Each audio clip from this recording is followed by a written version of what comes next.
আজকে আমি chicken, mushroom আর এই মাটার দিয়ে আমি একটা গ্রেভি মতন দেখাবো। তা আগে পেঁয়াজ, রসুন, আদা এই তিনটে দিয়ে দিলাম।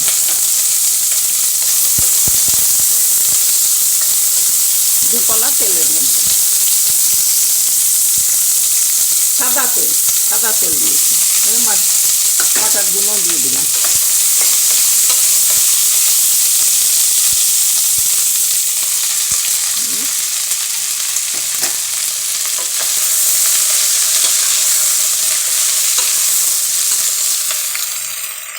মাশরুমও দিয়ে দিলাম।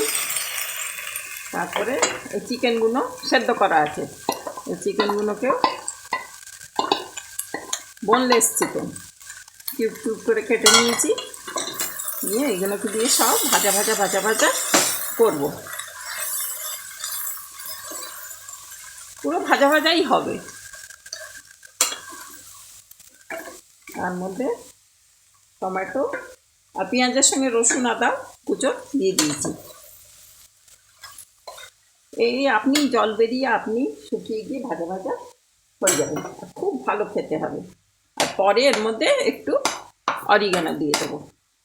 আর যদি চাইনিজ স্টাইলে করতে হয় তো তাতে